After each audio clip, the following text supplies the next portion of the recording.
Se você olhar um mapa dos Estados Unidos na época das 13 colônias, quer dizer, quando começou o período de colonização da costa leste americana, lá no século XVII, você vai perceber que as 13 colônias eram basicamente uma faixa de terra que ficava bem a leste do território do continente todo.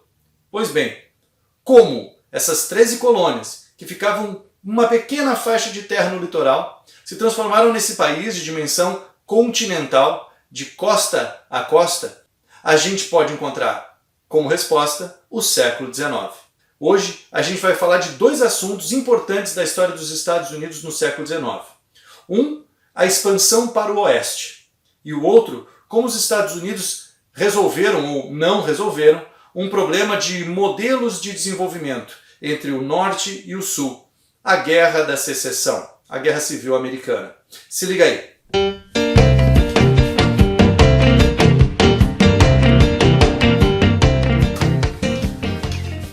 O século XIX foi um século importantíssimo para a história dos Estados Unidos. Primeiro porque ele começa com o presidente James Monroe declarando o que a gente conhece como Doutrina Monroe, um slogan que pode ser lembrado como a América para os americanos. De fato, a ideia dos Estados Unidos era um certo isolacionismo da América. Os norte-americanos queriam que a América tivesse cada vez menos influência da Europa. Em contrapartida, isso acaba fortalecendo as influências que o próprio governo dos Estados Unidos exerce, principalmente na América Central. Mas isso é um outro assunto. Ao longo do século XIX, o território americano, o território norte-americano dos Estados Unidos, avançou muito do leste para o oeste. Alguns fatores foram condicionantes desse avanço. Em primeiro lugar, a descoberta de ouro na Califórnia levou muita gente a se aventurar atravessando o território. Em segundo lugar, o próprio governo norte-americano fez questão de incentivar a entrada de imigrantes e a doação de terras para colonos.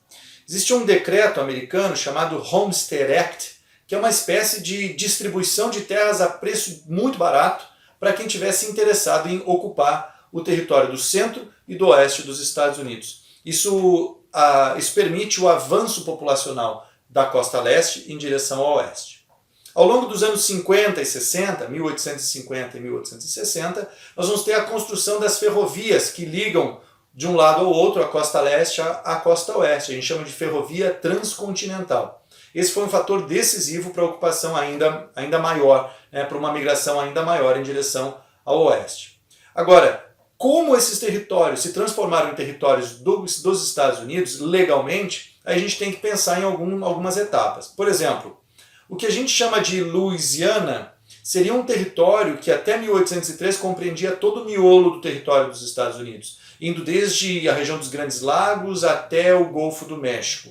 Essa região foi comprada em 1803 pelo governo dos Estados Unidos da França.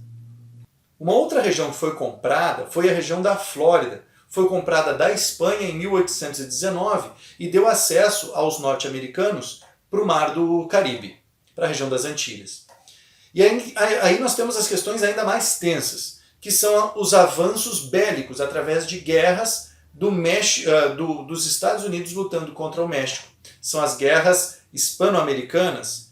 Nós vamos ter como resultado dessas guerras um tratado que o México foi obrigado a assinar por ter sido derrotado em 1848, o Tratado de Guadalupe Hidalgo. A partir deste tratado, o México cedeu cerca de 2 milhões de quilômetros quadrados ao território dos Estados Unidos. Todos os estados que seriam hoje Arizona, México, Novo México e Utah pertenciam ao México independente. É interessante que, se pensarmos nas cidades que existem nessa região dos Estados Unidos, muitas delas guardam até hoje o seu nome hispânico, seu nome espanhol, como Santa Mônica, San Diego, são territórios que têm essa herança da cultura hispânica. Então, um aspecto da história da expansão americana é esse, a corrida para o oeste, a corrida do ouro e as anexações através de guerras ou tratados. O outro aspecto é a dizimação da população indígena, que nos anos 1910, 1920 e 1930 foram retratadas como populações selvagens, violentas, que deveriam ser exterminadas. Infelizmente, as populações indígenas nesse processo foram exterminadas de verdade no território americano. Outro exemplo de história extremamente importante do século XIX, dentro dos Estados Unidos, diz respeito ao confronto entre os dois modelos de desenvolvimento que a gente encontra no território americano. O modelo do Norte e o modelo do Sul. Basicamente, nós encontramos o modelo do Norte, herdeiro das antigas colônias do Norte, mas centrado nas seguintes características.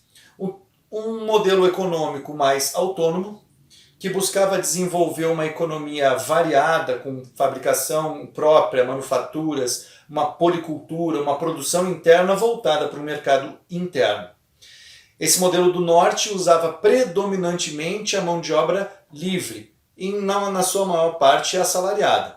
Poucos foram os casos no começo da colonização americana, mas também houve outro tipo de mão de obra, que é o caso de alguns imigrantes que ganhavam ou que recebiam a sua passagem para se aventurar na América, para vir tentar a vida na América, e pagavam essa passagem como uma espécie de trabalho de servidão. Bom, mas vamos ficar no modelo do Norte, um modelo com uma economia diversificada, voltada para o mercado interno, e que tinha um projeto que vinha alavancado por duas situações importantes. Uma, a defesa da abolição da escravidão, e a outra, um protecionismo alfandegário para fazer o Norte se desenvolver. Se falarmos da região centro-sul, mais sul mesmo do território dos Estados Unidos, nós vamos encontrar estados com característica muito semelhante a países do território latino-americano. Quer dizer, estados que dependem da mão de obra escrava, que tem uma economia agrária voltada principalmente para a exportação, e a gente está falando de monocultura de exportação, o algodão sem dúvida é um dos principais produtos, junto com o tabaco. E nós temos uma sociedade que depende muito da importação de manufaturados, seja de outros lugares, né, do mundo, da Europa, seja da própria América, dentro do território americano, importando dos outros estados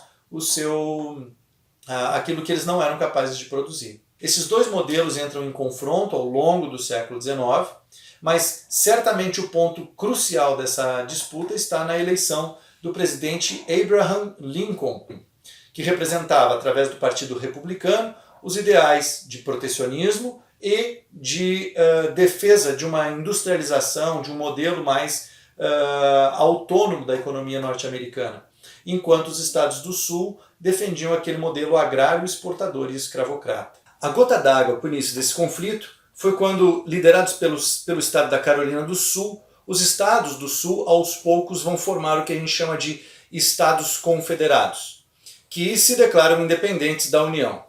Liderados pelo general Robert Lee, os estados do Sul vão declarar guerra aos estados do Norte. Na verdade, eles declaram a sua independência. Do Norte, um dos grandes nomes da guerra é o general Sherman. Uma guerra extremamente violenta, que inclui até mesmo campos de prisioneiros, uma guerra onde a cólera, as doenças vão ser terríveis, é com certeza a guerra que mais matou soldados americanos e envolve toda a população civil.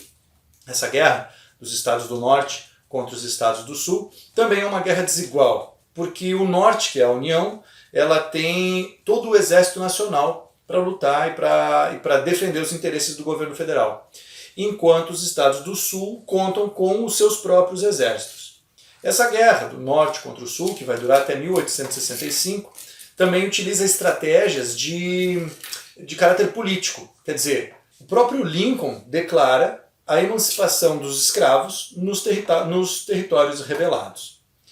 Essa disputa acaba em 1865 com os estados do Sul sendo derrotados e a abolição da escravidão sendo declarada pelo Lincoln. O final dessa guerra é a vitória dos estados do Norte, da União, contra os estados do Sul. Os estados do Sul têm que se render e eles têm que aceitar a abolição da escravidão, incluindo aí na Constituição Americana o que a gente chama de a 13ª Emenda. Os problemas entre Norte e Sul continuaram. Apesar da guerra ter acabado, essas rivalidades, essas rixas vão se manifestar em outras tantas circunstâncias. O fato é que o sul dos Estados Unidos vê surgir um movimento de pessoas ressentidas com essa guerra e que vai fazer parte da história dos Estados Unidos durante todo o final do século XIX e incluindo aí todo o século XX, a famosa Ku Klux Klan. Seriam grupos de pessoas que, em memória aos soldados mortos na guerra, usavam roupas brancas com capuzes e que aterrorizavam comunidades negras, comunidades abolicionistas ou comunidades que representavam os interesses dos negros nos Estados Unidos, né? A Ku Klux Klan chegou a ser uma organização legal, se tornou uma organização clandestina e ilegal no final do século XIX e ao longo de toda a história dos Estados Unidos teve participação fundamental, especialmente quando começam os movimentos pela igualdade civil nos anos 60 nos Estados Unidos. A Ku Klux Klan renasce, ela surge novamente com toda a força para impedir o avanço dos direitos civis da população negra a partir de 1960. Ou seja, desde a Guerra da Secessão até os anos 60 e alguns, né, podemos dizer até hoje dentro dos Estados Unidos, a questão racial é muito importante, ela é muito grave. Mas especialmente a partir dos anos 60, o movimento pela emancipação política dos negros, pelos direitos civis dos negros, isso vai trazer à tona essa questão que estava adormecida, ou pelo menos que estava sendo colocada debaixo do tapete na história dos Estados Unidos, né? Nos Estados do Sul, a segregação acontecia de diversas formas, com espaços públicos destinados só para brancos, espaços públicos destinados só para negros, várias restrições ou dificuldades que os negros tinham até na hora de obter o seu voto, né? Bom, de qualquer maneira, a história da Guerra da Secessão é uma grande cicatriz na história dos Estados Unidos, que a URGS, por exemplo, aproveitou numa questão de prova. Há muitos anos a URGS conseguiu elaborar uma questão, a questão número 25 da prova da URGS, que é normalmente sobre um tema de atualidade. Ela colocou 2 mapas dos Estados Unidos. No primeiro mapa, os estados confederados, aliás, no primeiro mapa apareciam quais os estados tinham se rebelado contra a União na Guerra da Secessão. E o segundo mapa demonstrava, né, aparecia lá, quais os estados nos quais o Obama venceu as eleições. E era para ser feita então uma comparação entre os dois mapas, mostrando um resquício, né, de conflito étnico-racial mais intenso em alguns estados e menos em outros. De qualquer maneira, a história dos Estados Unidos do século XIX foi decisiva porque o modelo do norte prevaleceu, o desenvolvimento industrial americano se fortaleceu, os Estados Unidos defendem, em relação ao resto do mundo, o isolacionismo, né, para si mesmos, mas se aproveitam de outras circunstâncias, como a política das portas abertas na China, que é resultado do imperialismo europeu. Sobre a história dos Estados Unidos fica aqui, então, este breve relato. A expansão para o oeste a partir das guerras, a partir das anexações e das compras, e a Guerra da Secessão, que é uma grande cicatriz na história dos Estados Unidos, que até hoje tem as suas marcas. Por hoje é só, valeu e até a próxima. Tchau!